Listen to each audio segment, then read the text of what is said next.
Kaiba is in this motherfucking game, okay? He's not in this fucking game. He's not. Listen, he's not in this game. Earlier on, you just brushed it off as like, oh, there's dialoguing for him in the game. That's not the only evidence for Kaiba, Chief.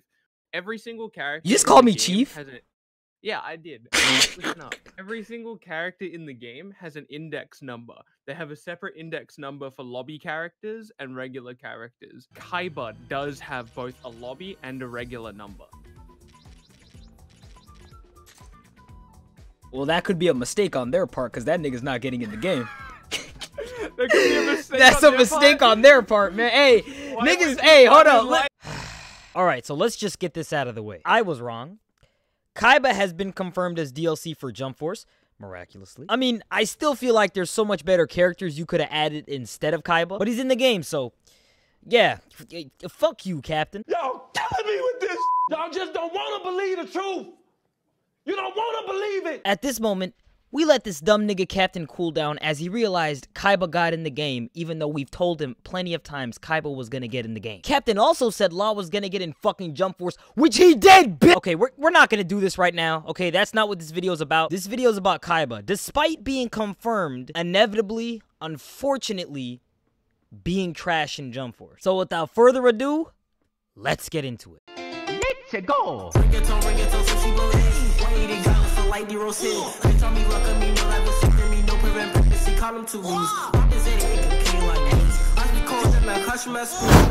So, before we get into this, let's just demonstrate basic logic, because you know there's gonna be at least one smartass in the comments. The versions of Kaiba and Yugi in Jump Force are taken from the Battle City Tournament arc and onward. How do I know this? Because it was revealed in screenshots that Obelisk the Tormentor would be part of Kaiba's moveset in some kind of way. Now, this is most likely his ultimate. Similarly, Yugi's ultimate is Slifer the Sky Dragon. Both Slifer the Sky Dragon and Obelisk the Tormentor are Egyptian god cards that Kaiba and Yugi obtained during the Battle City Tournament arc and used onwards. Therefore, the predictions made in this video will be based on Kaiba's deck during and after the Battle City Tournament arc, because that's what him and Yugi are based off of. So if you see that I'm only predicting cards and moves of Kaiba's that are not from Duelist Kingdom, for example, it's not because I've never watched Yu-Gi-Oh! Enough to know about those cards or moves, it's that it doesn't make sense for him to have them. And with that being understood, let's get started. First off, I want to say all the Kaiba featured gameplay for this video is not mine. It actually belongs to my boy Bilbzy. Yes, he was the one at the beginning of the video telling me Kaiba was gonna be in the game. So make sure you guys go ahead and check him out. His link will be in the description. Not sure if he'll like me using his footage for this video, but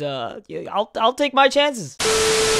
Probably my biggest gaping concern with Kaiba is the fact that because he's using Blue Eyes to fight, he moves pretty damn slow, at least compared to Yugi, it seems. Now, you might be asking, well, why the hell is that a problem, Cap? Counters and dodges are already extremely easy to pull off in this game as it is with relatively fast characters, which is why for a seemingly slower character like Kaiba, this could be a problem. Not to mention that because he's slower, his hit priority will not match or compare to some of the other characters in the game. Now, we already see this problem with Yugi, the fact that his hit priority is extremely bad to where you can't be extremely aggressive with him. However, Yugi makes up for this with the fact that he's a very good zoning character. He doesn't have to be as aggressive as Ichigo, for example, because he can fight from a distance. However, it seems Kaiba, unfortunately, does not have that same zoning capability that Yugi has. Now, that's not to say that he can't zone at all, just not as good as other characters. Kaiba has one draw ability where it seems like he calls a monster to attack the enemy. Now, I'm thinking this is Battle Ox or Voice Raider, but I might be mistaken. And although this seems like a great zoning option for Kaiba, the attack takes forever to get to the opponent, and on top of that, seems weak and frail. So you might be thinking, if Kaiba's not a good zone character, he must be an amazing combo character. And the answer to that question is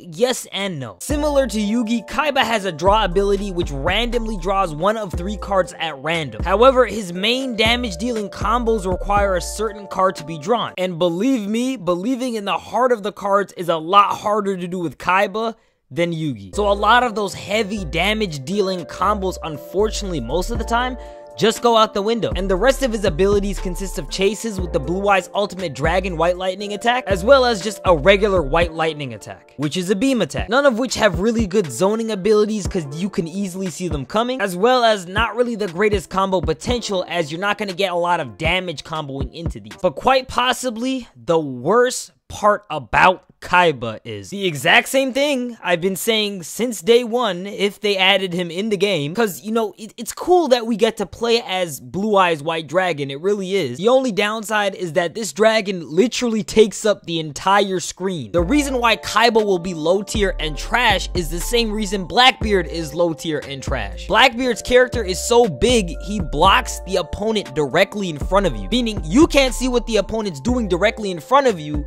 because his body is so big. Therefore, you have to make assumptions of what the opponent's gonna do based off of their playstyle. Therefore, because Kaiba has Blue Eyes, he falls into this exact same problem. And we know this because the camera view is panned out in a way similar to Blackbeard, meaning the camera is trying to incorporate something big on screen. And that big thing is Blue Eyes White Dragon, which, just like Blackbeard, will block your view of the opponent directly in front of you. But then again, what do I know, right? I mean, I didn't even think Kaiba was gonna be in the game.